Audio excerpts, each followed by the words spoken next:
What's the most badass thing you've accidentally said in the heat of the moment? Around the time I was 12, I was at a family party with my dad and aunt's uncles. My dad told me that one of my uncles owned several bars. My response? Oh, it's good that he got into a business that he knows something about. I had no idea what I really was saying. I thought I was giving him a compliment. This one had a little setup, but I think it's funny enough to share. At a family vacation, my grandmother was giving me grief for not remembering her birthday. I've never been good with birthdays. After telling me it was the password to her iPhone, she wanted me to take a picture with it, which is why I needed the password. While she was distracted, I opened up the settings, changed her password to my birth date, and then set her phone down. 15 minutes later, she's trying to get into her phone and it's not working. Suspecting mischief, she grumpily asks me if I've changed the password to her phone in front of our entire family. I admit that I did. Well, what is it? She asked impatiently. It's my birth date. She sat there in stunned silence for about 15 seconds, not being able to remember my birthday before our family exploded laughing. Was a good time. Biggest Uno reverse card ever. Lamau. Draw 4 or admit you ducked up, haha. Proceed to draw 40 because I know myself and I probably deserve it. We had a overly dramatic neighbor who always claimed she was sick and dying. My mom came to see my kids in the middle of battling stage 4 lung cancer. The neighbor pulled her, "Hi Rita, so glad to see you. Did Jason tell you that I am dying?" My mom looked right at her, smiled and said, "Me too, dear. But not today." Never more proud of her. About 25 years ago, I was in grade 9 and my parents bought me a pair of Air Max. I'm a female, but I had picked a pair of Air Max that were supposed to be for males because I preferred the color of the shoes. I was super pumped to get those shoes. We didn't have lots of money and it was a pretty extravagant purchase. Anyway, I was at our local shopping center and I ran into a group of guys I went to high school with. They were a real bunch of assholes that thrived on dumping on other people. One of the guys had on the same pair of shoes and said to me, "Do you know you're wearing men's shoes?" To which I quickly replied, "Then why the duck are you wearing them?" The other guys pissed themselves laughing and it still stands out in my mind after all these years.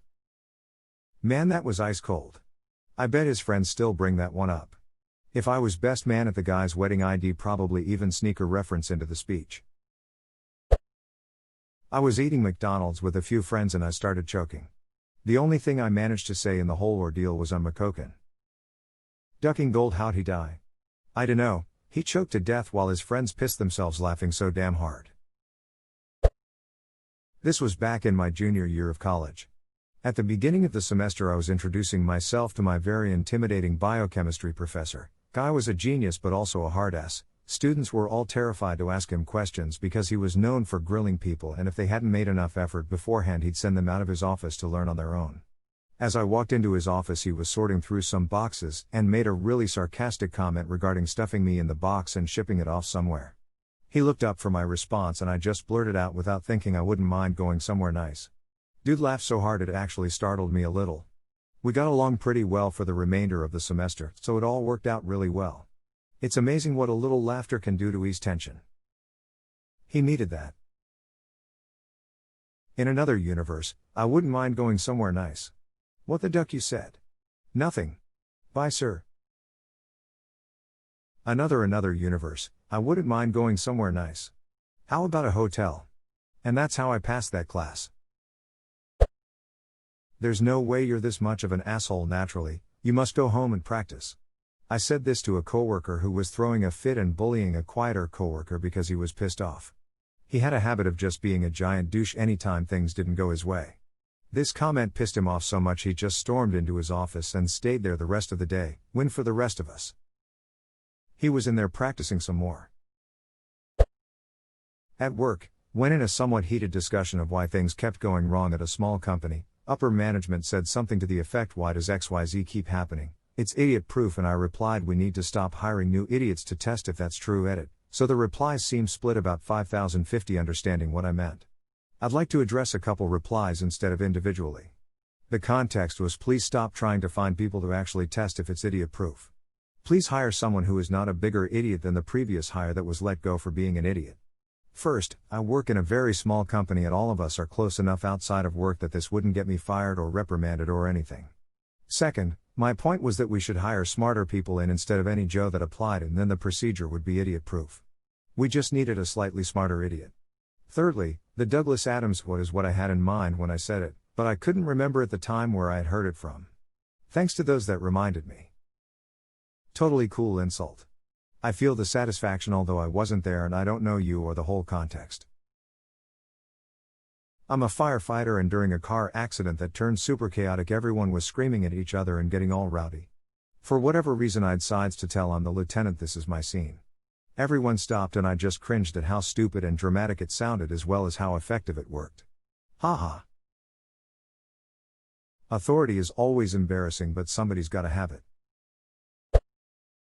At work at a company meeting, someone was presenting something cool they volunteered to work on and finished. They then explained things they thought they could do better in a self-deprecating way, and a bunch of other people started railing into his work with petty criticism. It was definitely good work, though, and a thought just hit me, so I blurted it out. Sometimes done is the best feature. A bunch of people laughed and then the criticism stopped. People gave him kudos and we moved on. Not really badass, but I was surprised this thought somehow came out fully formed, like it was some phrase I've been saying for decades. I guess I was just realizing how many people don't finish anything they start. So done suddenly seemed like a pretty damn good feature. Give the man some credit for finishing the damn thing. This is actually really inspirational. I'm a perfectionist and often hate stuff I work on so much I abandon it. I'm going to try and internalize this message. I was the lawyer in this criminal case arising out the Standing Rock events. That morning, some Lakota people had given us this traditional blessing to wish us well for the trial, and there were 5 to 7 activists sitting in the courtroom to watch and support us. It happened that there was a certain digital document that I needed before the jury got back from a break, and we didn't know just when the break would be over.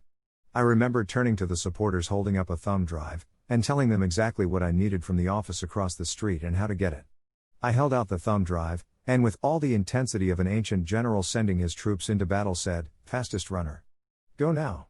This tiny little young woman grabbed the thumb drive and hauled ass. She got back before the jury returned. Good for you. How'd the trial go? After the jury walked him, they gave him a piece of their pizza. Explain. The jury deliberated 3 hours on 2 felony counts, both of which involved allegations of violence against police officers. Pizza was delivered to the jury for lunch. They delivered their verdict of acquittal. None of them wanted to talk to me, but some of them gave my client a piece of pizza. I told him that piece of pizza is called the apology of the court. #X200B, then I walked outside in the hallway, high on victory, in front of everybody, and announced, if anyone was under the impression that they are invincible, take note. One of the jurors was just walking out and cracked up at that. This is as badass as the other one. I was crazy about this dude. He was intelligent, hot, funny, and a bit older.